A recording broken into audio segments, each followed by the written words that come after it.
Great. So I'll continue to admit people as they show up, and everyone can see the PowerPoint. Yeah. Okay. Great.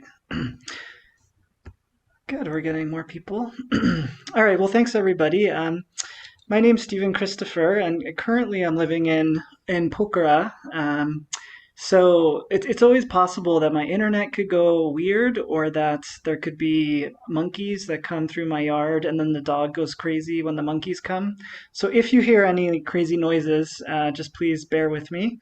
But I'm really happy to have the opportunity to present at RYI. Today I wanted to talk about something that's been very close to my heart for 10 years doing research, but I've been going to Dharamsala for 18 years. And that is basically to consider different pathways symbolically in and out of Dharamsala. And in particular, I'm going to focus on the Gaddis of Himachal Pradesh. They're the people that I've been closest to doing field work. And I've tried to situate myself between Tibetans and Gaddis and rethink Dharamsala as a place, which is a place that many of us know very well. I want to make it as unfamiliar as possible. So I'm going to tell the story of Dharamsala that is not, it's not really a popular story. And sometimes it even can raise emotions from people who feel like it doesn't fit their experience. And that can lead to a fun conversation. So with no further ado, let me just get started. Let me begin by outlining a few quick objectives. The first point is I really want to introduce the Gaddis. They're the community that I've done field work with. I'm an anthropologist. And I want to reposition Dharamsala from the viewpoint of Gaddis in particular, which is a very specific orientation. And there are many ways to orient Dharamsala, and this will be a kind of Gaddi orientation, which necessarily means that it will cut off a lot of other diversity and complexity, which I'm happy to talk about in the Q&A. I want to think about this idea of cosmopolitanism and how Tibetan Buddhism, patronage, cosmopolitanism all forms a kind of affect, a kind of identity, which really indelibly shapes Gaddi and Tibetan interface. And when I use the word cosmopolitanism, I'll talk about this later on, but I'm really talking about how Tibetan ethnicity can be instrumentalized. And what is at stake when instrumentalization of a kind of a Tibetan identity comes into contact with Gaddis and how Gaddis feel excluded from the pageantry of cosmopolitanism that emerges. And then at the end, I have just one slide about the Japanese because I've been doing, I finished a postdoc at Kyoto University, and I spent another year working at Tokyo Metropolitan University this year. And I've been working with the Tibetan community in Japan. And I'm going to try to bring it around to that community because when we talk about Dharamsala, we're definitely not talking about a closed community. It is a very global community with lots of transnational networks of patronage, stakeholder interests, and diversities of people who are pouring money into that community with different interests in mind. So I'm going to talk about the Japanese for just 1 minute to give a sense of how patronage is changing, because a lot of us who work with Tibetans know the word patronage very well, and we're really versed in the literature that emerged in the 90s and peaked in the 2000s about Western patronage. But I'm thinking about Japanese patronage in this sense. Let me just quickly mention who I am. I'm an anthropologist who specializes in South Asia. This talk emerged from an article I published in the Copenhagen Journal of Asian Studies last year. And starting in a few months, I'll be going back to Copenhagen and starting a 2-year Marie-Curie postdoc. And I'll be in the BBB cluster, which is Buddhism, Business, and Believers. And so the way I want to situate this talk is that when I talk about Buddhism, I'm talking about a lived religion. I'm talking about a holistic set of practices and beliefs, how people feel spirituality, how politics and economics infuse spirituality. I'm not a philologist. I'm not classically trained in Tibetan Buddhism. I come at this as an anthropologist, and that'll be very self-evident in a minute. This is my research assistant. I didn't give much of an introduction, but I don't think that's really necessary. I'll just say that I lived in India for 8 years. I've lived in Tibet. I lived in China. I've worked with Tibetans for a long time. And I guess my angle is that I come at Tibetan questions through a South Asian lens. So I'm primarily interested in how tribal people experience Tibetans and what is that ethnic interface. So I try to destabilize some of the discussions in Tibetan Buddhist studies, Tibetan studies, because I just view everything through the lens of South Asianist. So sometimes that can lead to fruitful conversations, and I can learn a lot from the RYI community, who are much more trained than me in kind of classical Tibetan studies, Tibetan Buddhism. Anyway, this is my research assistant. He's now a PhD student at Himachal Pradesh University. His name's Atul. He's the one holding the sickle, and that's his mother and father. Um, when we talk about Dharamsala, of course, we're in the state of Himachal Pradesh, and it's important to recognize that there is a secular map where we all recognize Dharamsala. There's also a Gaddi map, which is carried around in every Gaddi person's mind, where the Gaddi world, the world of the Gaddi tribal community, is divided between Jandar and Gadaran. Gadaran is the traditional Gaddi notional homeland.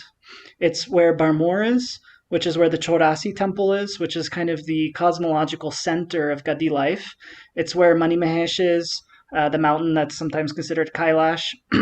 And so the traditional Gaddi life, which is much more economically restricted, has stronger forms of casteism, is in Gadaran.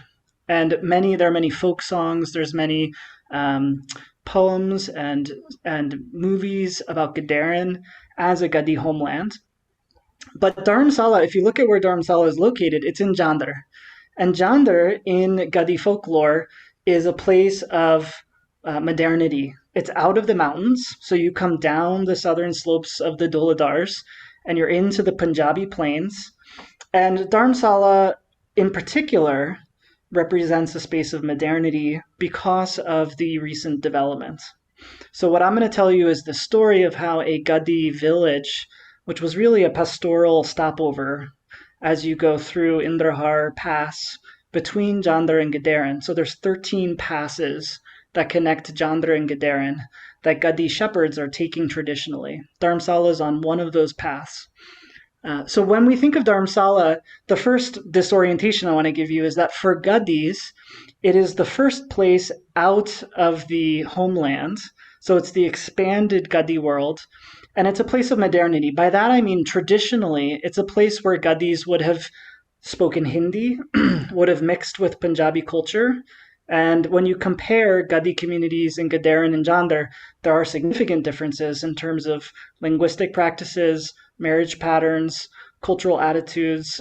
So Gadaran is the traditional homeland, Jandar is the place of modernity, and Dharamsala is the most hyper-modern place in the Gaddi world. That's what it represents for Gaddis. And in this map, the Gaddis have spread out across Jandar. They go down towards Bajnath and Palampur on one side, and they go up towards Dalhousie on the other. And then kind of to the south, they extend down to Pong Dam. So who are the Gaddis? The Gaddis are Shaivite, and in this picture there's two Tibetans. In the middle is Rita Porhan. She was my research assistant for many years. She did a Fulbright and went to Yale University a few years ago. Gaddis worship Shiva, have a very close, intimate relationship with Shiva. There are many folk stories and mythologies about Shiva giving Gaddis their dress, their vocation, their language, their culture. And so Gaddis think of themselves very much as based on being close to the mountains, kind of vertically oriented to the mountains, and very close to Shiva, very close to Mani Mahesh mountain, which is where Shiva lives. Parvati lives in the Dal Lake that's at the bottom. And Gaddis carry around in their minds mundane time versus ritual time. So by mundane time, I mean that if you ask a Gaddi where they come from, many will say they came from Rajasthan, which is maybe true. There's a lot of philological evidence that Gaddi culture originates in Rajasthan. There's also a oral saying that Gaddis fled Lahore when Aurangzeb invaded. So in their minds, they carry around a secular idea that they migrated into Himachal because either they fled Aurangzeb, so they were in Lahore, or they came out of Rajasthan. Then a ritual sense of self is that they emerged as a kind of Adam and Eve, that Shiva created Gaddis as kind of the original people, and that story animates a lot of their ritual practices. So they do a very important ritual called a nuala. That nuala, they hang a cotton string from the ceiling, and that represents the vertical relationship between Gaddis, Mani Mahesh, and Shiva. But Gaddis historically, they have a really tangled migration history that I won't go into. They were conscripted into petty republics in Himachal. They shifted into the capital of Barmore. Gaddis were traditionally transhuman pastoralists. By that I mean that they would spend 6 months shifting up and down the mountains with flocks. And that's why sometimes they call themselves Che Mehine, which means 6-monthers, that they'd be moving. So they typically would have a pasture land abode and then a low-level abode. This pattern has significantly decreased to the point to which shepherding is almost dead among the Gaddi community. It's very important as a discourse. It's very important as a historical memory. It's very important for their rituals, for their sense of self. But the number of shepherds is very small, and the flock sizes have swollen considerably. So many less shepherds, many less flocks, and then huge kind of corporate flocks now is the norm among the Gaddis. And this last point of Pochari is that the Gaddis are a tribe who themselves have practiced a system of unfree patronage, exploitation. And by that I mean that while Gaddis were shepherds and while they were moving for 6 months out of their village, they kept low caste groups in subordinate positions doing polluting forms of labor. And that is what my research has really been about for the past 7-8 years, is how does that change our image of a tribe when we consider that tribes themselves have subordinated low caste groups, Dalit groups, and been in kind of patron-client relationship with them. This really flips our traditional understanding of tribes, because when we think of tribes, we're often thinking of egalitarianism and kind of radical forms of equality. And so when we think of tribes, what I'm trying to do is shift our understanding of tribes so that we recognize that there is multiculturalism with tribes. There's historical forms of casteism. There's historical forms of patronage exploitation, whether it's Pochari or Haliprata is another system. The Jajman relations are also evident with the Gaddis. And so what emerges in the work I've been doing for the last long time is when people think about Gaddis, they're only thinking about scheduled tribe Gaddis, who are Rajputs or Brahmins. And the government has classified Gaddis and only given ST benefits, which means in the reservation system, they get special benefits as a tribe, only given those to Brahmins and Rajputs. This has led to the exclusion of 5 scheduled caste Gaddi groups. Dalit groups who speak Gaddi language, have Gaddi culture, have Gaddi dress in some cases. They're completely exogamous. They never marry with high caste Gaddis. And they've lived in the margins of Gaddi life, sometimes for centuries. So they've tribalized. They've become tribal like Gaddis, but the government in 2002 did not recognize them as tribal and kept them in the SC quota, scheduled caste quota, which is very competitive, much, much more competitive than the scheduled tribe quota in Himachal. So the work I've been doing is how when the government tries to help the Gaddis, tries to give benefits for the uplift of a minority group, they unintentionally cut off and further exclude these 5 Dalit groups. Okay. So that's the picture of Gaddis that's emerging in Dharamsala. So when you go to Dharamsala, which is originally a Gaddi place. Those dynamics are behind the scene of what the Gaddis are doing, how they're thinking about themselves. They themselves are going through a tribalizing process. They themselves have ethno-political mobilizations. They themselves cannot agree at every level of society about who is a Gaddi. So whether you're at the university in the Kailash Association, which is a student group, or whether you're up at the level of the Wool Federation, or you're at the taxi union level, at every level of organization, there's this ongoing social question about who is a Gaddi. Okay, so that's an important point to make, is that this Gaddi community is a mixed caste, heterogeneous tribal community that is a moving target to even talk about. And if you just say that it's Gaddis are Rajputs, you're doing a big disservice to lots of people who are being cut out of that definition. Okay, so table that discussion. Here's the Tibetan Dharamsala, and I just want to quickly mention this literature may be familiar to you when there's so much literature about Dharamsala as a Tibetan place. And I don't want to spend much time on it. I think Dibya Shanand maybe has done the best work.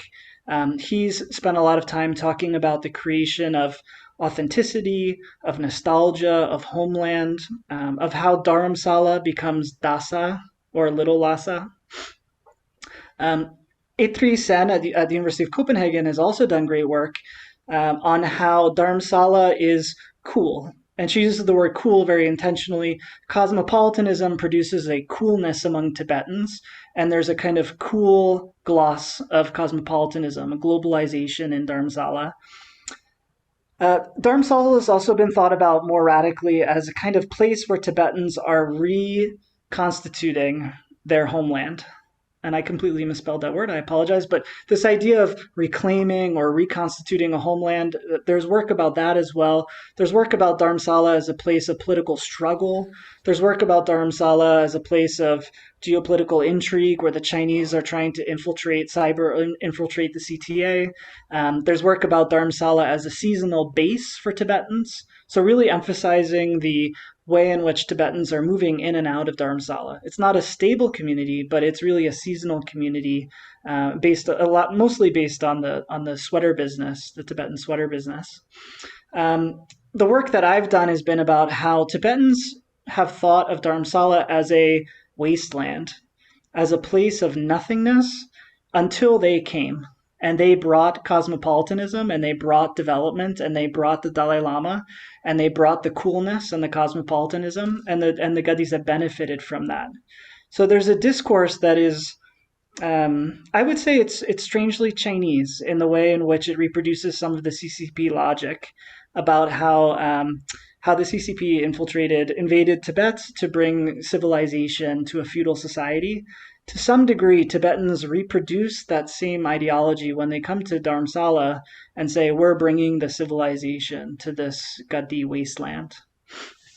And there's a longer discussion to be had about what Dharamsala looked like, because to some degree, it was approximating a wasteland because there was a huge Conga earthquake that had destroyed the essential British urban infrastructure of Dharamsala, right?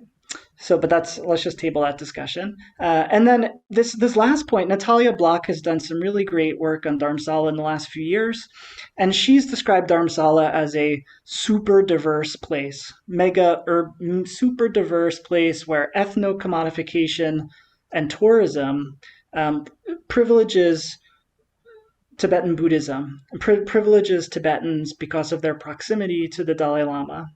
This builds off of and extends the argument of Christian Klieger in his work on Tibetan nationalism from about 30 years before, where he made the same observation about Dharamsala.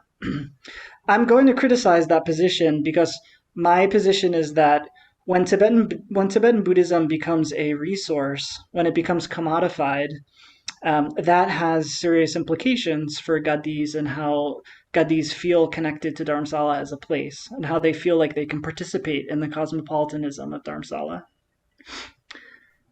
Among new arrivals, I think everybody knows that there are no new arrivals, almost none. So there's been a real decrease in the number of newer arrivals. But I just mean any Tibetans after the original settler generation. Dharamsala has been an on-migration capital, meaning people go to Dharamsala so that they can leave Dharamsala. And there's interesting statistics about the numbers of Tibetans across South Asia, but especially Dharamsala, who want to on-migrate, many of them to the West, if possible. And that's changing also. I mean, people are now marrying Japanese tourists and going to Tokyo. So that picture is getting a bit complicated. But the point is that Tibetans are increasingly living outside of South Asia. And that has a real impact on Dharamsala and on the Tibetan community. I want to mention when we think about pathways in and out of Dharamsala, one way to describe Dharamsala that's often really disorienting is through the Ling Gesar. And when I was doing field work back in 2013-14 and then again in 2016, I often heard Tibetans, not all Tibetans, but really educated elder statesmen type of Tibetans, talk about how Gaddis are in the Ling Gesar, the story of the Ling Gesar, and that through the Ling Gesar they understand Dharamsala. So I'm going to read you this extended quote. This is from a former CTA employee. He phrases this very eloquently, but I've heard this from many people, many Tibetans. And I'll explain what I think it means afterwards. Okay. So this story is about how the Gaddis are the shepherds of the demon Lutsen. And I apologize if I don't pronounce the Tibetan correctly. Okay. So this is from a CTA employee, a former CTA employee. Actually, in Tibetan history, the Gaddis are one of the community who are supposed to be the shepherds of a demon in the Ling Gesar, Duechang Gebo. He was a fierce monster told about in our epic Ling Gesar. When King Gesar killed the monster and released the shepherds working for him, he saw that they wore a long rope belt, the same kind Gaddis used to wear in their traditional costume. So if you look at this picture, that long black belt is one of the hallmark dress of the Gaddis. It's called the Dora. And so when the Tibetans saw that Dora, they located it within the Ling Gesar. So the same kind that Gaddis used to wear in their traditional costume.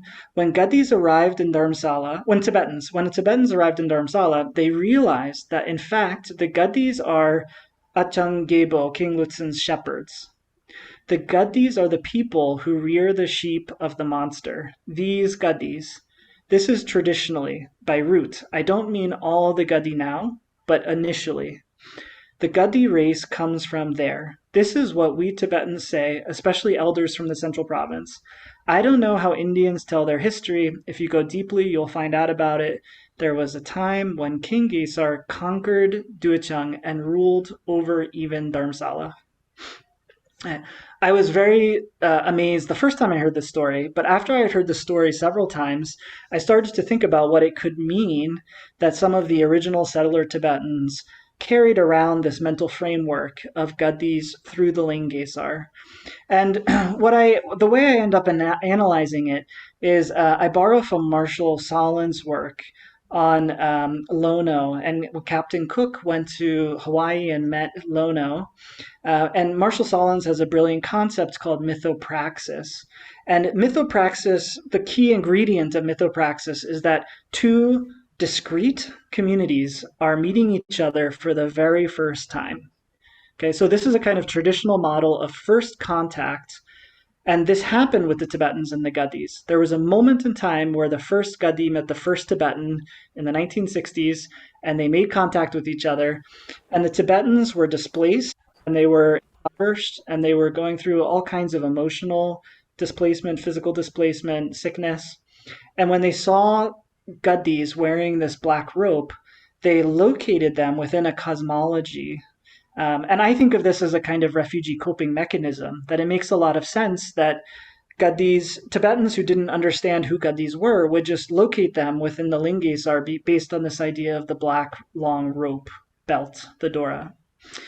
What this has done, I think, and I want to make a limited argument because this does not apply to all Tibetans, but I think that for some Tibetans, it has given permission to other the Gaddis to question their karmic stature because they were the shepherds of a demon who was conquered by King Lutsen, by by by by King Gesar.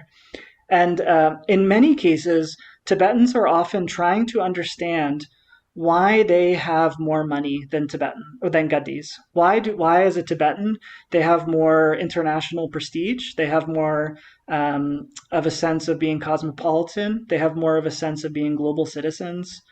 And I think that for some Tibetans, they often go to this Lingesar story to try to understand why it is that Gaddis may have less than Tibetans as refugees. So it provides a kind of rationale for legitimizing the inequalities that do exist between some Tibetans and some Gaddis. And there's a larger discussion about what the nature of that inequality is. I'm happy to have it.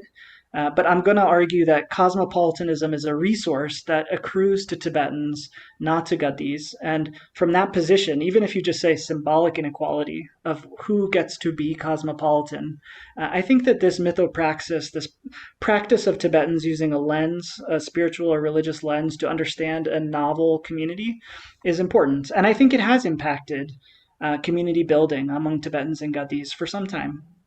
So I wanted to just flag that. Let me talk about Gaddis in a Tibetan context. This is another way in which you can defamiliarize Dharamsala.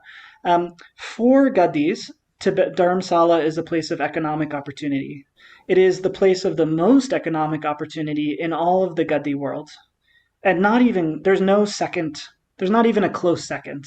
Dharamsala is where you go if you're a misfit and if you want to aspire socially, if you feel like you don't fit in, if you feel like you've been discriminated in your village, if you feel like you want to experience something new, if you want a sense of adventure, Dharamsala is it.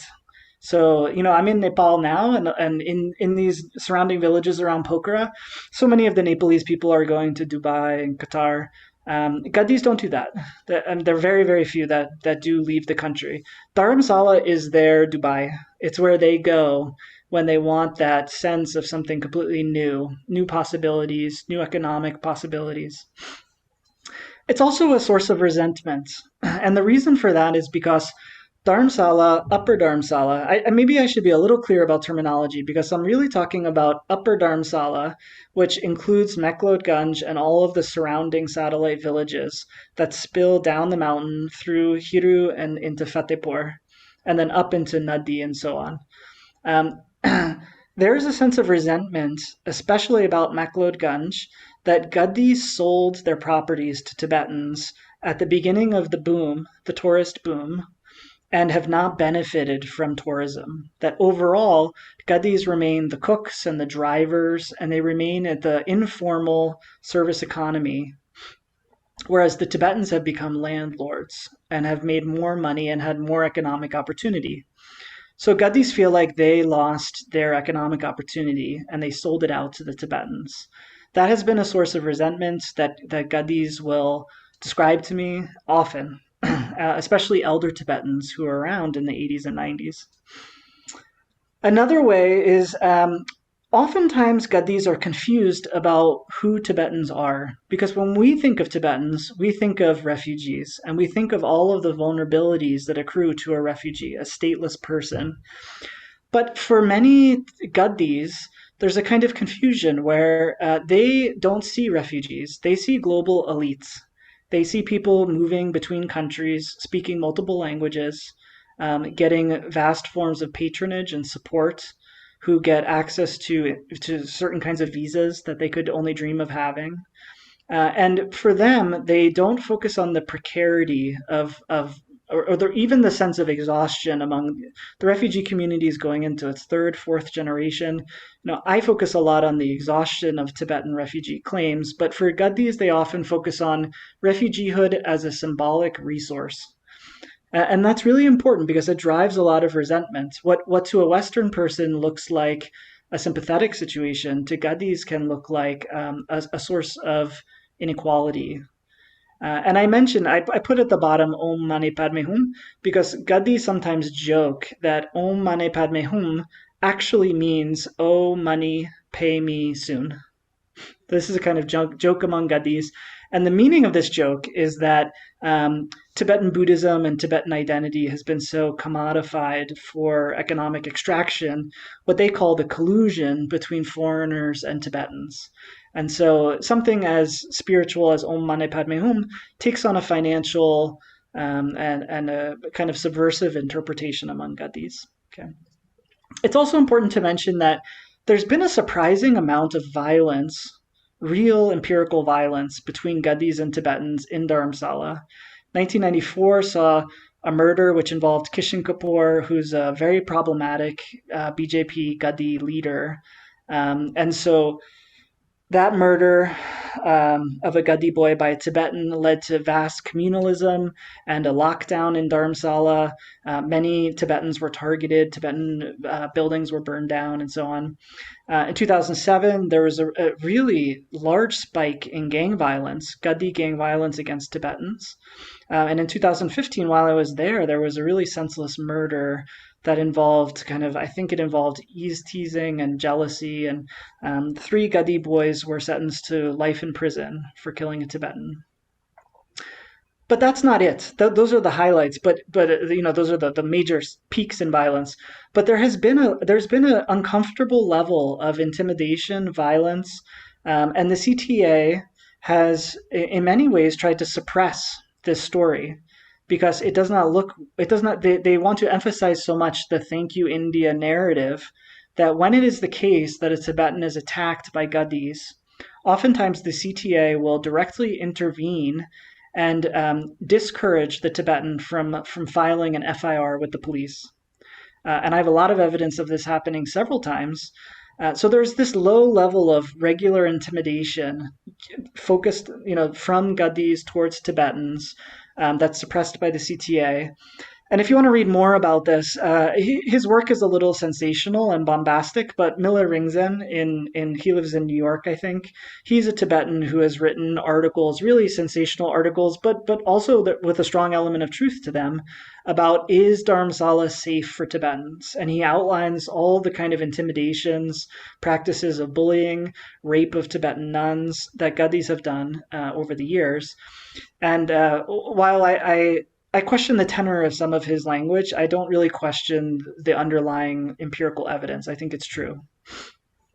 So the point I'm making is that when we consider Gaddis and Tibetans, there's a surprisingly high degree of groupness, of this tendency to form groups of opposition, and there's a surprisingly low level of meaningful exchange. By that I mean things like marriage patterns. I've only ever met 5 Gaddis and Tibetans who have married each other over 60 years of engagement.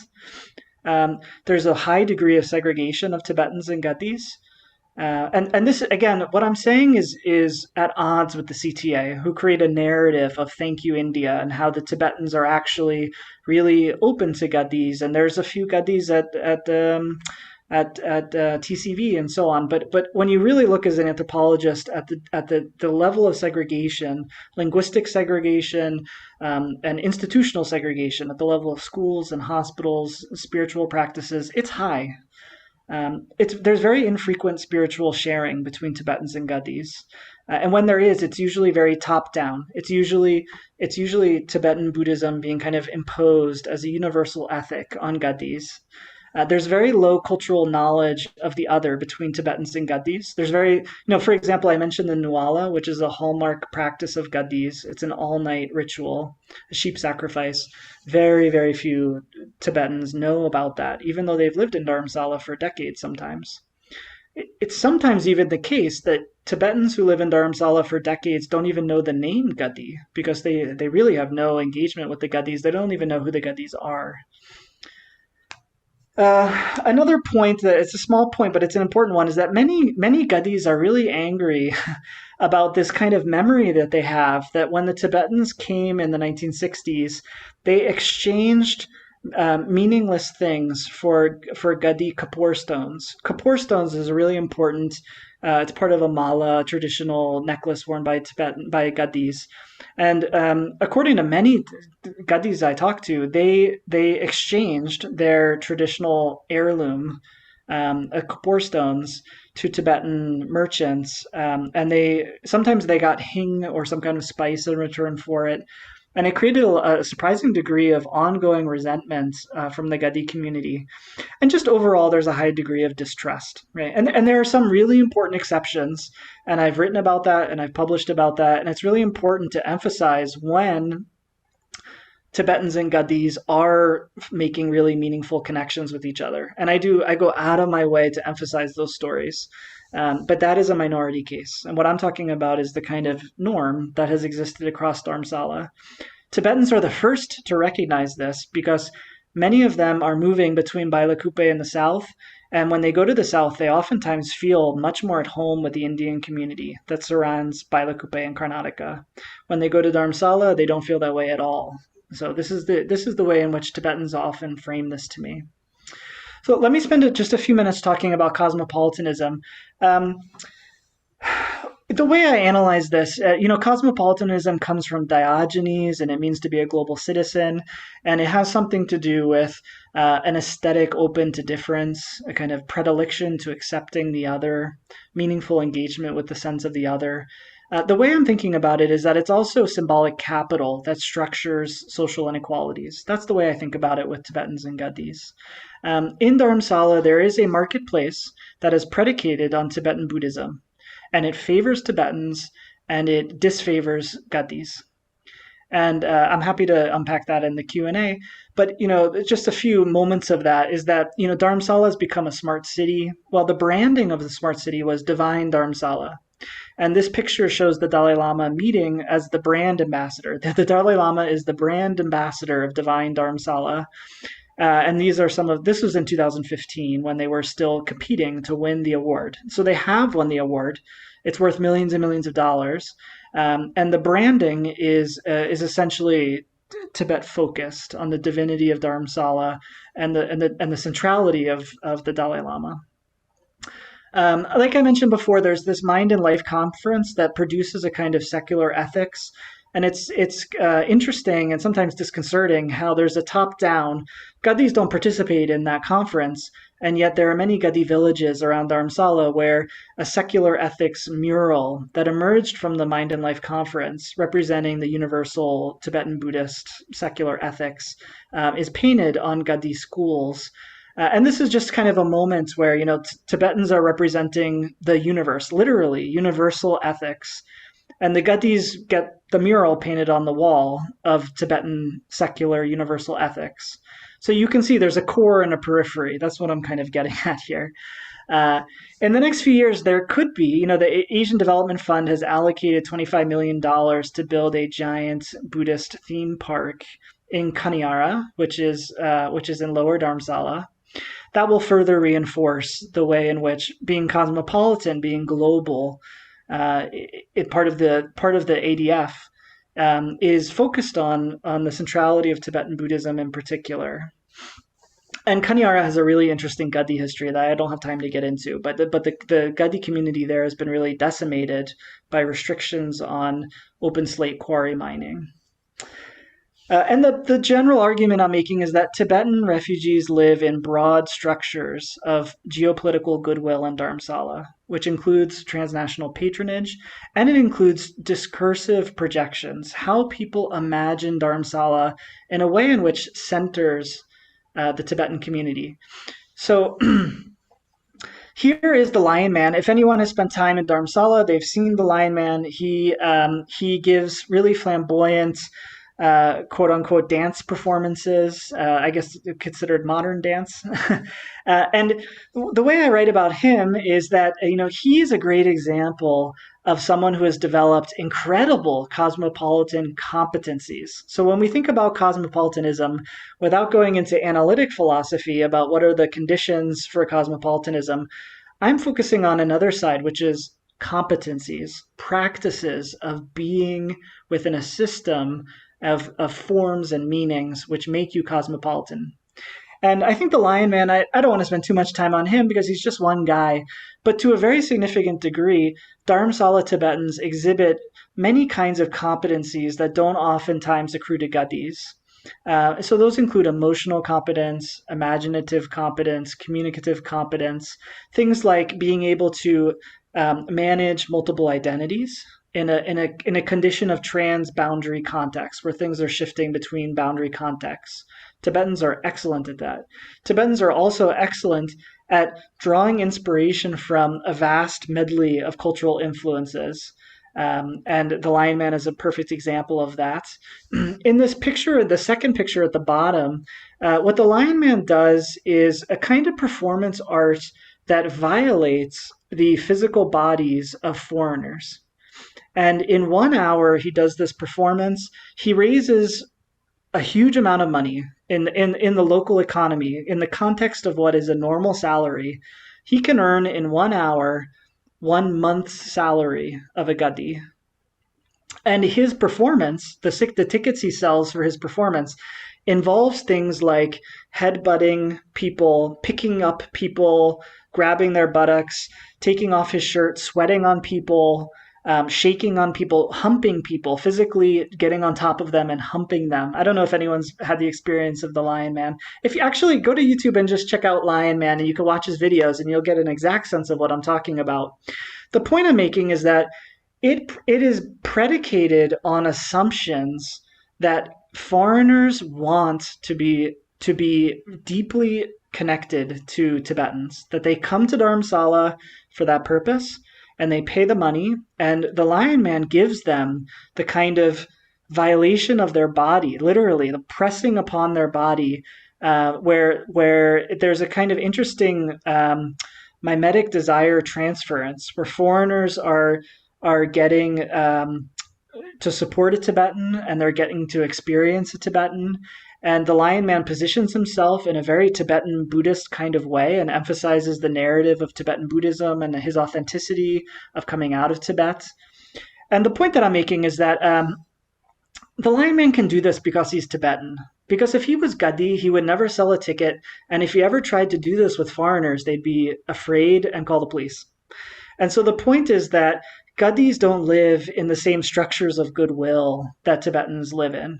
And Gaddis would never even think to do this kind of thing. And I like the Lion Man, and I like his performance. The first time I saw it, I was actually amazed by it because of how brash and how brazen and how kind of amazingly willing he is to violate the physical space of other people, the assumption that people want that.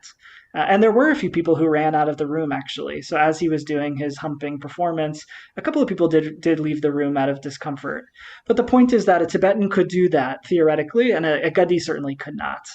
And the point that I'm making is that these competencies, they can be genuinely cosmopolitan, and at the same time, they can really be predicated on class privilege, benevolent Orientalism, and kind of systems of discourse that frame people benevolently. In terms of thinking about Sherry Ortner's work about Sherpas and how the Sherpas are framed, as through benevolent Orientalism. So just very quickly, in a few last closing minutes, a lot of foreigners go to Dharamsala. This has changed a lot because now, with the cricket stadium and with the rise of weekend Delhi tourism, Punjabi tourism, there's now many, many more Indians than foreigners coming. And with COVID, that must be even more so. But, many foreigners do go to Dharamsala. This was me some time back, I don't know, like 8 years ago, with my buddy Daniel, who's now at Oxford doing Tibetan studies. Jumpal is the Tibetan at the end, and he's now in Tokyo. He married and then divorced a Japanese girl, a tourist who he met in Dharamsala. And I just want to quickly mention Thomas Merton, who's personally one of my favorite Trappist monks. He's from Kentucky. He went to Dharamsala in 1968 to meet the Dalai Lama. And I'm not going to read this, but what happened was in his Asian, he wrote a great, amazing book. I encourage everyone to read it, called The Asian Journal. It was his personal journal. He wrote it very shortly before dying because he went to Thailand afterwards. He got electrocuted by a fan, by a switch on the wall when he turned on or off the fan after taking a shower, and he died instantly. So he went to Dharamsala and he met the Dalai Lama. And in his diary, his journal, he described Dharamsala in a way that set the tone for how foreigners think about Dharamsala for decades. And in his journal, he describes this mandala awareness of space. And he goes on to describe how Dharamsala is this provisional Tibetan pattern of dwellings, and you get oriented by visiting various rinpoches, and they're sitting in different shrine cells among tankas and rugs. Each rinpoche is seated in a different plane of this mandala in Dharamsala. And then he goes on to say, what for me on Friday was a rugged, nondescript mountain with a lot of miscellaneous dwellings, rocks, woods, farms, flocks, gulfs, falls, and heights, is now spiritually ordered by permanent seated presences, burning with a lamp-like continuity and significance, centers of awareness and reminders of the Dharma. Okay? So one instinctively sees the mountain as a mandala, slightly askew, no doubt, with a central presence being the Dalai Lama. Okay. Now, when he says that he instinctively sees the mountain as a mandala, that's where he loses me, because it's not instinctive at all to see the mountain as a mandala. That is participating in a kind of cultural lens, a projection of a spiritual lens onto the landscape.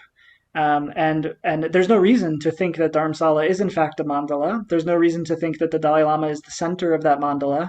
But what Thomas Merton did, and did it with his kind of amazing linguistic capacity, was he framed Dharamsala as a Tibetan mandala. And if you jump forward a few decades, 2007, if anybody picks up the book Dharamsala Diaries, which is also kind of a nice book by Swati Chopra about Dharamsala, you're going to see how she describes describes Dharamsala. She's going to say the mandala of Dharamsala. This is the mandala awareness set by Thomas Merton. The mandala represents a unique encirclement of several worlds: the Dharma, wanderers, refugees of the spirit. A weaving together is taking place on the mandala that's bringing seekers in conjunction with the knowledge that they seek. If there is a thirst, Dharamsala presents the possibility of slaking it. Okay. Both for Thomas Merton and for Swati Chopra, and for many, many other popular writers, including Pico Iyer and many other people who have gone to Dharamsala, they discursively frame Dharamsala as a mandala that is centered on the Dalai Lama. And when they talk about the several worlds of the mandala, they never mention the Gaddis. The Gaddis are not part of the diversity that is the mandala of Dharamsala. And in fact, it's kind of hilarious. Pico Iyer wrote about Dharamsala, and he said that there is a tribe there. This is in a very parenthetically, in a parentheses, he says, in Dharamsala there's some tribe called the Nadi. So he misnamed the Gaddis as Nadis, and in multiple reprints of his book, they've never fixed the word. So it's still, if you read Pico Iyer's book in Dharamsala, you will think that there's a tribe called the Nadi instead of the Gaddi. Maybe he was confused because Nadi is actually a place in Upper Dharamsala, so I'm not sure how he got there. But the point is that the Gaddis are out of the picture of diversity about how people represent Dharamsala. But if you rewind the tape, before the Tibetans ever got to Dharamsala, Dharamsala was called, McLeod Ganj in particular, was called Talu. And in this picture, there's a raised platform and a little small tree. That's, in Gaddi language, that's called Tiara. And from Tiara comes Talu. Talu is the traditional name of McLeod Ganj. And some really old Gaddis still call it Talu. And most Gaddis jokingly will know that it's called Talu. They never call it Talu, but if you say, oh, I'm going to Talu, they'll crack up because they know that it is Talu. And the only point I want to make about this is that, when Tibetans came into Dharamsala, and also the British came into Dharamsala, toponymies have changed. Place names have changed. Recently, the Jogiwara Road became Potala Palace Road in honor of the Dalai Lama. That's great, but Jogiwara means something to Gaddis. There's a specific Dalit history of that word Jogiwara, and when you just swap it out for Potala Road, that's great. But you are disorienting Gaddi collective memories, and it does impact even the caste orientation of Gaddis, let alone how all Gaddis relate to place.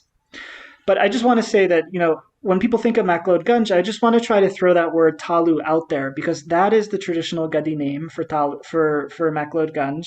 And this is, the bottom picture is what McLeod Ganj looks like today. What it was originally was between those two roads, parallel roads, where there was a big tiara, a big raised platform. There was a huge tree, and Gaddis used to go there to hang out when they were shepherding. They used to say, "Oh, I'll meet you at Talu," which was under the tree. And it was a place of rest and shade, and Gaddis remember it that way. And then Tibetans came, and eventually the place got built up. Originally, the tree got cut down, and they put a stupa, and then they took the stupa out, and they put in some shops. Okay, so it went through a multi-step conversion from a Gaddi tree representing a place of shade before television, before people could communicate by a phone. This was a place where people would go to meet each other at Talu.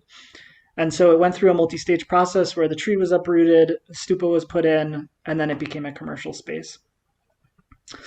So very quickly, Gaddi Dharamsala. What McLeod Ganj and Upper Talu, what Upper Dharamsala represents for Gaddis is that it horizontally links villages across the Doladars. And it represents the migration of traditional Gaddis, traditional migration pattern as they moved between Chamba and Kangra districts. It also vertically links pasture lands that are just above Talu. So I said Talu is the name of McLeod Ganj. Well, Taluwala Ghot is the name of the pasture land that you can sometimes see from McLeod Ganj when you look up the mountain. And so it vertically is linking up and down pasture lands with Kotwali Bazaar and Pong Dam. Okay, but it's also horizontally linking villages out. It spiritually links together a lot of places in the Gaddi world because when you go to Dharamsala, many people will go to Bagsu Nag Temple in Bagsu. Okay, that's a Nag deity, but that originally comes from Kwarsi Nag. And Kwarsi is a village. When you go through Indrahar, through Dharamsala, go up, go to Indrahar, the first village you'll reach on the Chamba side is Kwarsi village. That's where my research assistant is from originally. The Kwarsi Nag temple in Chamba has many relatives, Nag relatives, and they have spread out through Dharamsala. So there are many Nag temples throughout Dharamsala. They are all ancestors of Kwarsi Nag that link together old Chamba with new Kangra, the old Gaddi world with the new Gaddi world. So there's a spiritual cosmology that also links everything together. There's a lot of nostalgia built up around Talu as a place where there was previously really simple times and authenticity of Gaddi life. Now you have to keep in mind that Gaddis are now living in a Punjabi place with a ton of tourists, a lot of Tibetans, a lot of foreigners. So they themselves have kind of some inferiority complex about being Gaddi because they feel like they're not being authentic, real Gaddis in comparison to the Gaddis who live in Barmore. So Talu can become a place of kind of nostalgically projecting backwards. But nowadays, it's also a place where people are aspirationally thinking forward to what does it mean to be a global citizen. And there's a lot of interesting migration into Talu, Upper Dharamsala, especially by Badis and some of the low-caste Gaddis who are looking for economic opportunity, or in some cases looking to get away from caste arrangements in their villages that feel discriminatory to them. The very last point I want to mention is I was in Dharamsala for the 2014 national elections. And, there's some anthropologists write about how elections in India are not so much about the outcomes. They're about the democratic process where people from different communities come together. They share the communitas, the experience of voting together. And that's a very powerful sense of togetherness using Victor Turner's idea of communitas. But when I was there doing I was in Bagsu at the polling center, the voting center. What I just want to flag is that what should have been a moment of communitas was the exact opposite. It was actually a space that completely lacked mutuality between Gaddis and Tibetans. It was a place where lots of misinformation was spreading just in the line. I stayed there for 6 hours talking to people online. Gaddis were seeing Tibetans voting for the first time, and they were thinking, well, they can't vote, so they must be Ladakhi or they're Sikkimese, or there was a lot of confusion about why Tibetans were voting, how they were voting. They must not really be Tibetan. Some people were worried that they were voting and that they were going to take more land by becoming citizens. And another factor was that there was a big influx of national and international media on the polling center, and the media was entirely focused, obviously, on Tibetans voting because it raises a lot of important questions about Tibetans taking citizenship and what does it mean to take citizenship. And other scholars have written that Tibetans feel alienated by the Indian lack of recognition of the Geneva Convention of Refugees. And so they're not taking citizenship in India, but they're trying to go to Switzerland or Canada or America. And then they do take citizenship there because they can be de facto refugees and citizens. I have problems with that argument. But the way that I see it is that, thinking about like Lobsang Wangya, for example, he voted in that election. When I was talking to him as he was voting, and he told me that he was voting so he could make an Indian passport, become an Indian citizen, so he could get the hell out of India. He said it more crudely. But the point was that for some Tibetans there, they were voting to become Indian citizens, give up their RC card, because they wanted to get out of India. They wanted to use their official documents as an Indian citizen to migrate through their cousins and brothers to America, to the West. So when the media swarms the place, what ends up happening is that Tibetans are doubly reinforced as cosmopolitan. They're voting in India, they're speaking English, they're trying to aim to get to the West, they're media savvy, and it really revealed a gap between Gaddis and Tibetans, and it really revealed a gap between what it means to civically participate in the environment of Dharamsala, the place of Dharamsala, where for some Tibetans, they were voting to leave Dharamsala. And so it raises questions about what does Indian citizenship mean to Gaddis or to Tibetans. And so, that's the end of my talk. But just by the way of conclusion, what I'm trying to do here is disrupt multiple decades of scholarship about how people think about Dharamsala. And I'm broadly trying to make the argument that what we see as cosmopolitanism among Tibetans is a cultural resource which often excludes Gaddis, confuses Gaddis, drives resentment, and in some cases drives real cycles of violence between Tibetans and Gaddis. And so I'm not picking sides, and I'm not at all suggesting that Tibetans are to blame. But what I am suggesting is that when we think about Tibetan Buddhism, and we think about it in the context of business, of economic value production, of wealth accumulation, we have to think about how these communities of Tibetans are situated in India with peripheral Indian neighbors. And we have to think about how patronage coming from all over the world now is shaping Tibetan cosmopolitan practices, their competencies, which can have unintended consequences of hurting them in their local environments, driving resentment from locals and further alienating them from India. And this raises a larger question about what is the fate of the Tibetan community in South Asia. Will they remain in South Asia in the upcoming decades? Does it matter that they fit into India, that they become Indians, that they have good relations with Gaddis? Or in the upcoming decades, will they be migrating out? And that's a question I can't answer. But the very last picture I have, this is the Tibetan community, part of the Tibetan community in Tokyo. I've been working with them for 2.5 years. This is one of the fanciest hotels in Tokyo, central Tokyo, Hotel Okura. And I just want to mention that when you think of Dharamsala, you think of the pathways in and out. One of the relevant discussions is patronage. And there's so much research done on Western patronage. What I've been looking at is Japanese patronage for the past 2 years.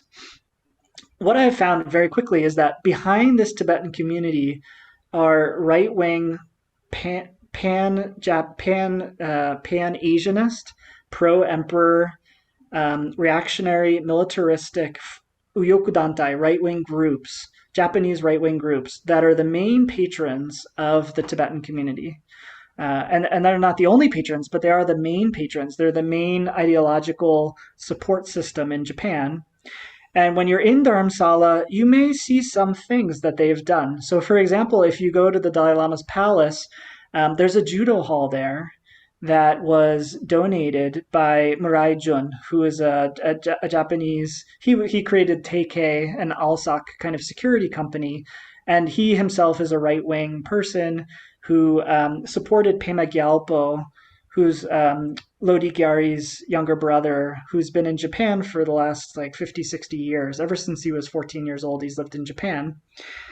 Pema Gyalpo has galvanized a lot of right-wing support of the Tibet community, and that money has flowed back to Dharamsala. So things like the judo hall and the tatami mats that were brought from Japan, those things came from right-wing sponsors. And I just want to flag that it may seem very irrelevant to talking about the Gaddi discussion because we're getting a bit far from Gaddis, but the point I'm making is that we need to more broadly think about Tibetan patronage, and we need to more broadly think about what are the divergent stakeholder interests in supporting Tibetans.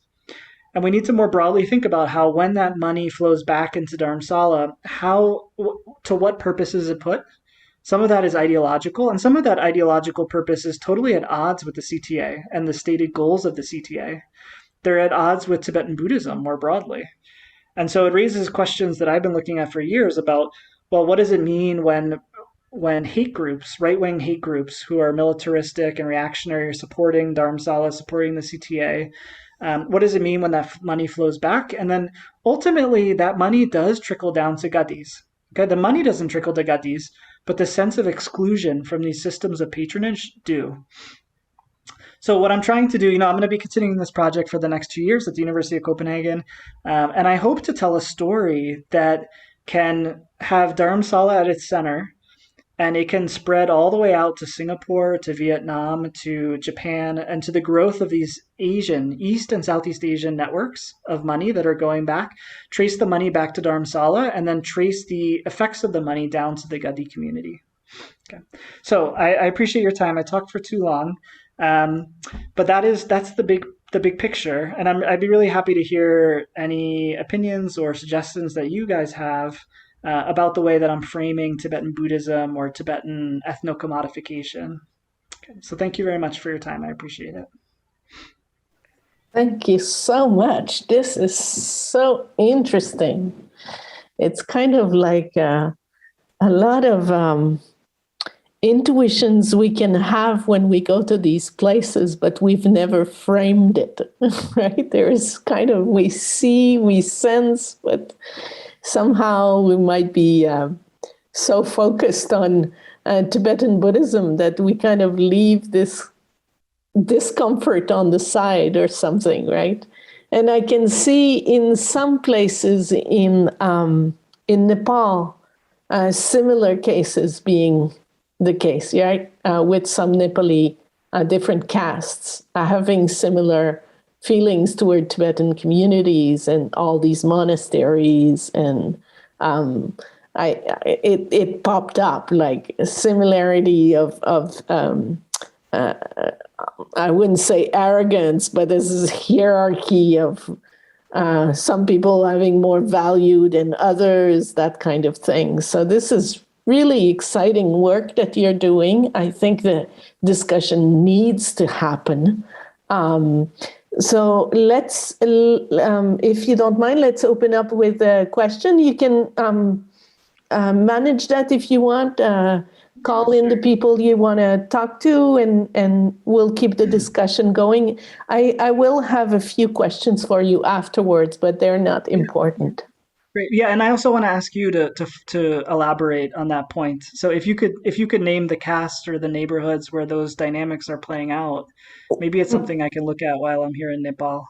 I'm actually thinking, because I've spent a lot of time in Pulari, in Kopan Monastery, close to, and a lot of land was bought there by Tibetans, or at least Himalayan Buddhists. Monk, particularly, there is a question of the monasteries imposing on the land that was more agricultural before.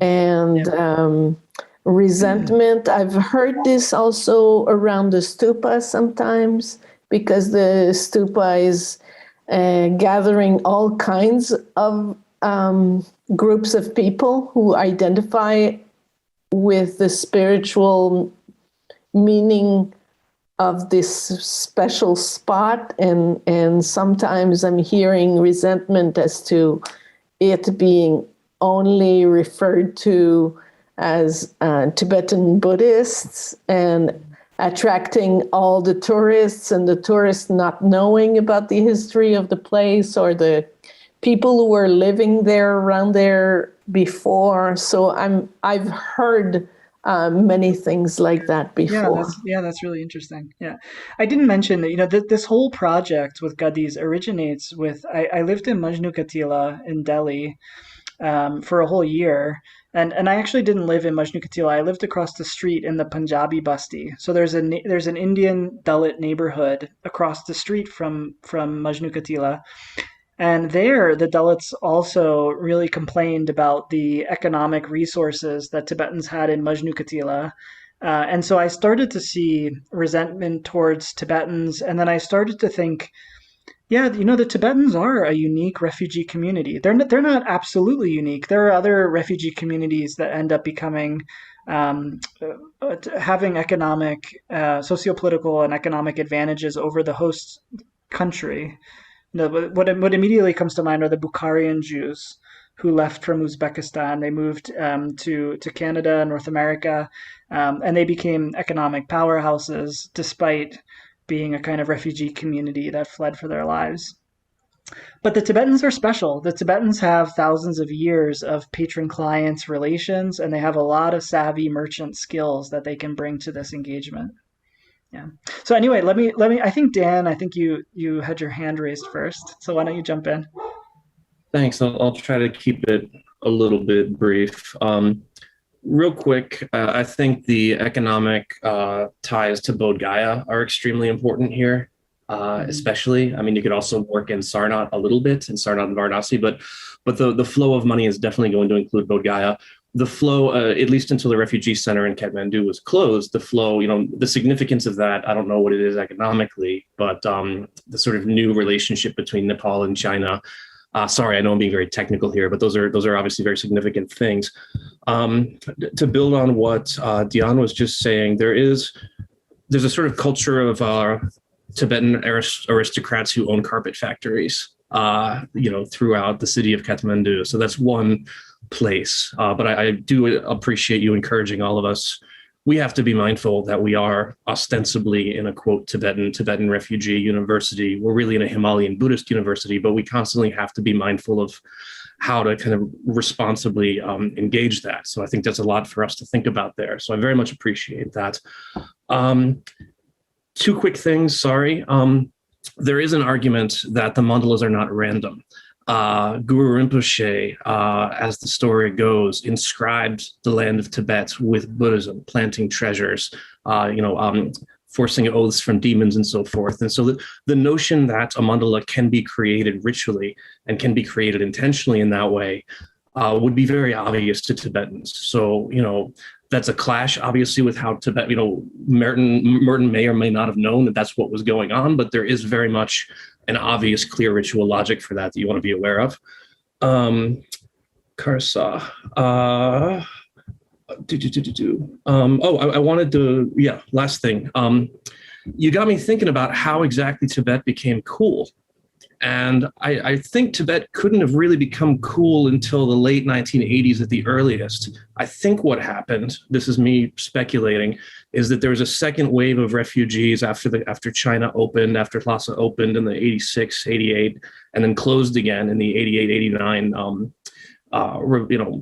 protests. That was when people were coming out who had been, who had these very visceral stories of torture and so forth that got the world's attention, that got the attention of the Beastie Boys, for example, and started the Tibetan Freedom Concerts. My point is, there's a very complex story to tell there. I apologize if I'm getting it wrong, but I'd love to hear a little more about the story of how Tibet became cool and its role in this cultural cosmopolitan capital that they have, and what happened before that. Is there evidence for the Gaddis and the Tibetans before that, when they were sort of not anywhere near as kind of catapulted on the world stage? Yeah, you mean what did Gaddi-Tibetan relations look like from the 60s through becoming cool in the 90s? Yeah. Yeah, I wish I was there. I mean, the cop-out answer is that as you've already read, I mean, I think Donald Lopez's book, Prisoners of Shangri-La, most beautifully articulates the coolness of Tibetans. And so I would go there. I think what's one thing that's been really interesting for me to think about is when Tibetans became cool, it essentially means in the West that they became liberal, progressive, liberal, democratic, points about supporting human rights atrocities. And what I've been doing in Japan is the exact opposite, that Tibetans became cool among right-wingers who wanted to use them as a pawn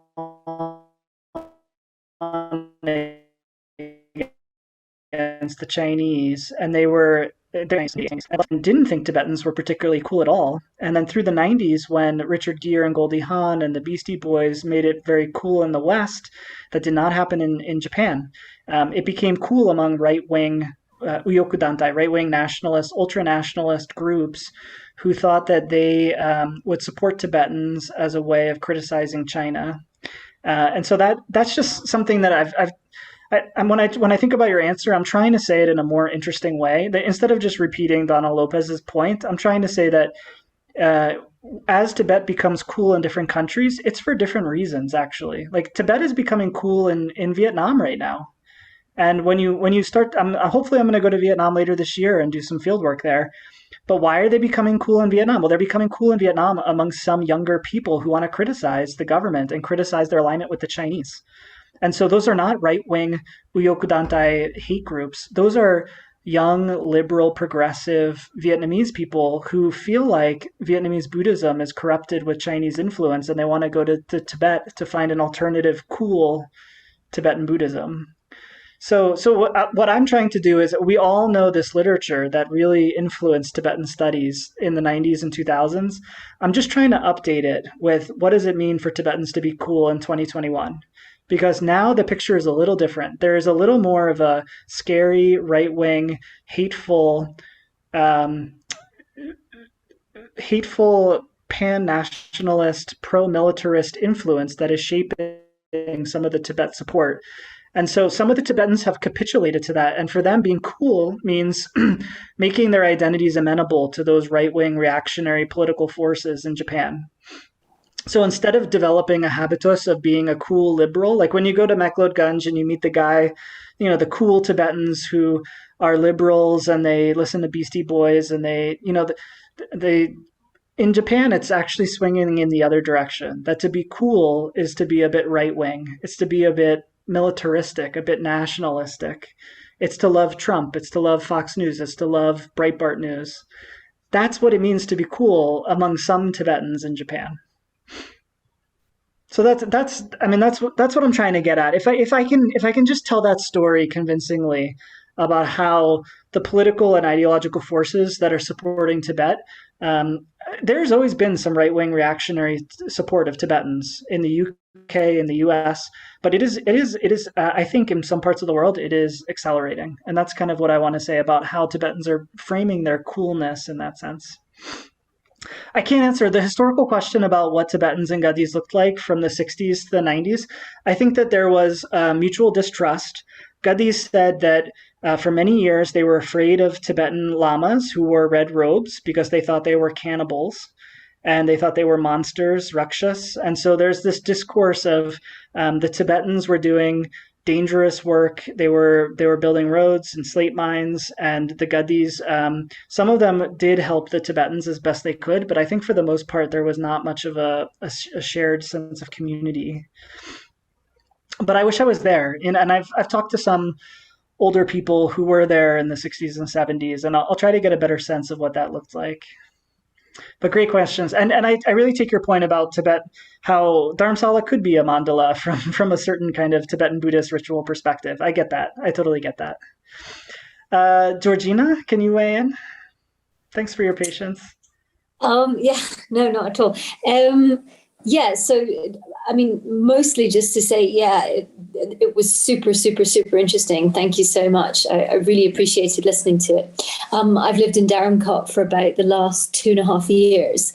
And I'm here now. So, this is, it's definitely shed light on questions that have gone through my mind many, many times, that I've wanted to try and understand a bit more about what these relationships are between the Tibetans and also these local people who I see around here and know very little about and have very little access to. I suppose, so it feels. I suppose in a way, one thing I was kind of just interested to drop in there in terms of like just this whole kind of third element, in a way, it feels, of how great or small this might impact the Tibetans and the Gaddis, and whatever, is the fact that here in the last, since I've been here, 12 months, 18 months, the genuinely influx of really quite wealthy city Indian people. I mean, I know Punjabi tourism is no stranger to around here, but these are people who are virtually setting up second homes here. The building I'm in right now, as I speak, there are like next door, and they're here for a year or more. And, and they come from Delhi and Mumbai, and they're bringing in, they've got a lot of money. And, I sort of, remote workers and things like this. So yeah, I suppose just dropping that in, like, how is that, if this goes on long term, and it may do, what's that going to look like in terms of how it affects the whole kind of matrix that goes on here? Yeah, that's such a great question. Do you live near the Zastel? In Dharmkot, there's a new Zastel from just a few years ago, like hostel with a Z, Zastel. I deliberately do not live near this hostel. Yeah. So what you're mentioning is it is the whole other part of the story that I didn't get too much, is that I think Corona accelerated this, but already there was 4 times as much domestic Indian tourism as there was foreign tourism. And so in our minds, if we start with this framework of, the foreigners come to Dharamsala, they bring patronage, the Tibetans are there, they suck it up, that's missing the current dynamics, because now it is mostly weekend Punjabi tourism, Delhi tourism. Like what the digital nomads that are in Rucker and Dharmkots, totally. All I'll say about that is, and you might be more of an authority on this than me because you've been there for so long, those Indians don't have the same fantasies and discursive imaginations about Tibetans that foreigners have. And they go to Dharamsala and they don't necessarily patronize Tibetans, and there's some coolness around the Tibetans, around certain things about the Dalai Lama and so on, but most of the mental frameworks and the discursive artistic frameworks that Western people may carry around, I think that those Indians don't have that. Do you agree with that? Yeah, I do agree. Yeah, just from looking around, just from casual conversations, yes, absolutely. Yeah. Mm-hmm. Yeah. Mm-hmm. So what I could imagine happening is very speculative, but I could imagine the Dalai Lama dying or shifting permanently to the south, to Karnataka. I could see a lot of Tibetans leaving Dharamsala. I could see some of the institutions even folding up, some of the mainstays institutions. This is over the course of several decades. I see Dharamsala being what the British wanted it to be 150 years ago, which was they wanted it to be the alternative to Shimla. That's how Dharamsala really began in its colonial construction. Shimla was viewed as debauched and overrated and overpopulated, and so they wanted a place out of Delhi where they could go that was more authentic and more natural. That's how Dharamsala started. I think that the Indians are going to completely take over Dharamsala, and I think the Gaddis have a better shot in the upcoming decades of equalizing the playing field where Tibetan Buddhism is not as much of a symbolic cultural resource as it is at this moment. I think we're seeing the beginning of that trend changing. So what I'm describing, the symbolic capital of Tibetan Buddhism, I bet it changes in Dharamsala just even in a decade. Because I agree with you. I see more energy and more interest among Indians coming into Dharamsala. I mean, they just did the vagina monologues a few years in a row. There's a great group in Dharamsala called Drift, and they did the vagina monologues, and they got Gaddis. They got Gaddi women from small villages to do the vagina monologues. Wow. And it was just amazing. And I interviewed the director of Drift, and she said, "Listen, everything you're saying about Tibetans is true, and I've been seeing it myself for decades. And so I wanted to really intentionally build up a theater company around the Gaddis." So I think people are starting to see some of the dynamics I'm talking about, and they're starting to privilege Gaddis. And I think that Indians in their minds, they have a long discursive fantasy and history about tribal people. So like we fantasize about Tibetans, a lot of those Indian people may have fantasies about Gaddis. And so I think that there's a renewed interest on targeting Gaddis for specific kinds of cosmopolitan development practices. Like I think if you participate in vagina monologues, that's the first step of becoming a cosmopolitan citizen. So I see that happening, and it's kind of speculative, but what you're seeing, Georgina, is exactly what I think is going to intensify in the upcoming decades. I won't be surprised in a few decades, Dharamsala also could have, in a few decades, there could be such powerful vested financial interest in the Hyatt hotels and the big financial meetups in Lower Dharamsala that the Tibetans and the Gaddis could get screwed out of the picture. And all of the money could end up going to rich Punjabi development people. So that's another way I can see it going. Because, the Gaddis don't exactly have a robust history of being merchants and being savvy in the marketplace. When you go back and you read like Barnes and Ibbotson from 150 years ago, they often say like, give a Gaddi a hat and they'll give you their life savings or some bullshit like that the British concocted. And so the point is that they don't have the kind of merchant background that some of the Tibetans have. I bet they get squeezed out by some of these really powerful Delhi, Punjabi business people. By the way, what are you doing there for so long? If I can ask. Oh no, that's all right. I don't really know. Everything's kind of like moved and changed. I was learning Tibetan at the library, and then it closed, and then it was really slow anyway. So I started learning with Rangjung Yeshi, and then I'm still here because I like being here. So I've just carried on. I do some work with LHA and things like that. So great. Just kind of, it is what it is now, but yeah, I like it. So it's fine. Do you know a guy named Matthew Singtor from the UK? He lives in Haney. He drives a big motorcycle. Yeah, he's a cool guy. You should try to meet up with him. He's in the village above you. Okay, all right, nice, cool. Yeah, he's been working with. I think he's been working a lot with DIF. So he does a lot of he does like theater groups with Tibetans. He does DIF. He's got his hands in a bunch of little pots around Dharamsala. Oh, nice. Okay, that's good. Yeah, it's surprising even when you live close to people for a long time, you can still kind of somehow stay quite isolated if you're not exactly crossing paths at the right time. So yeah. But he has a tendency to, I think he's a bit introverted and hibernates a bit. So it doesn't surprise me. Yeah. Okay. Thanks. But thanks. Yeah, I really appreciate your point. I think it's a great point. Great. We could kind of start wrapping it up if there are no other questions or comments. Yeah. I thought you guys are not a captive audience. A very, very interesting work and so necessary, I think.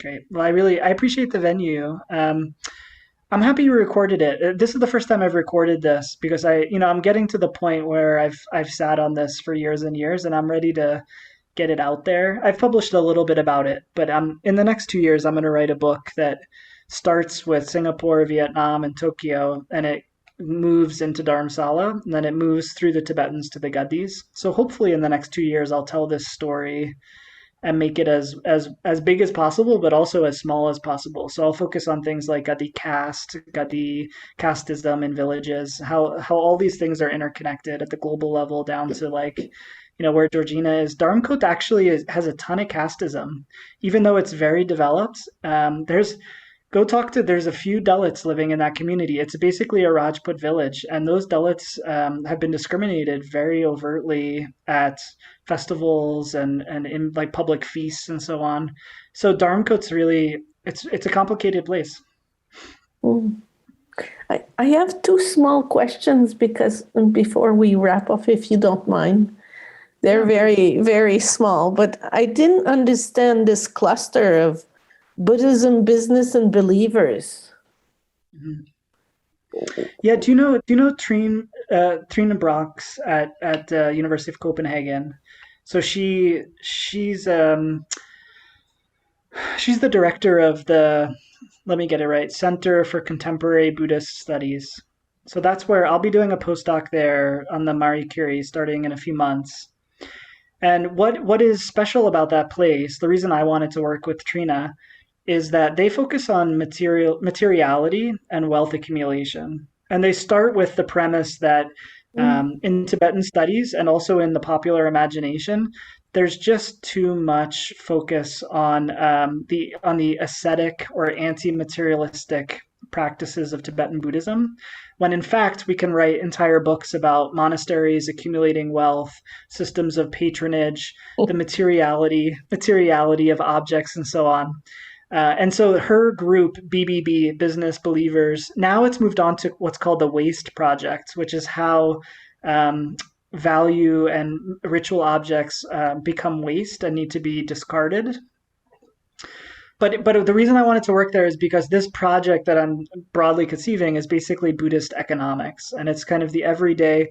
I don't focus very much on Tibetan Buddhism as a theological construct. I focus on the everyday practices of where wealth accumulates into Tibetan Buddhism, where discourses about Tibetan Buddhism intersect with practices of accumulating wealth. And part of the argument, I think in India, it can sound kind of negative because it can hurt relations with Gaddis. But in a global sense, what I'm trying to argue is that refugees can be tremendous value creators. And that in Europe, people often think that refugees are only a waste and they're only taking resources from the states. Tibetans are a great example of how a refugee community can produce value, symbolic value and real material value. And I think that's what Trina's project is broadly considering. Great answer. I think I'm glad I answered it because it kind of makes me understand the overall arc of your work. It's really interesting. And I think, again, I will say it, very important work, especially with the refugee problems that we're having. Exactly. I'm going to participate in a project also about refugees, but more from the point of view of textual studies. So it's interesting to see this. The next little questions that I have, but maybe a bigger one, is I was interested because I have never heard of the tribal quotas from the Indian government. So I wondered if you thought that there might be a way to break apart the tribal feeling by not including them in the quotas. I had no idea that there was quotas. Mm-hmm. So could you just say a few words about that? Yeah. Tomorrow at Jamia Millia Islamia University, I'm going to be giving this talk about STD, which means Scheduled Tribe Dalit. And the basic thrust of my research, even more that all this Tibetan stuff I talked about, this is all secondary. My main thing that I'm really obsessed with is a constitutional amendment to make this quota system recognize Dalits inside of tribes. Because right now the quota system is not correctly reflecting and allocating resources to Dalits inside of tribes. Oftentimes they are either hidden in the margins or they're just cut out of the tribe as separate as Dalit. And so it's a long story, but in India, the tribal communities get 7.5% of the pie of reservation. And that 7.5% can be very less competitive than being a Dalit. So that being a Dalit could have more structural disadvantages, and it can be much more difficult to get benefits as a Dalit.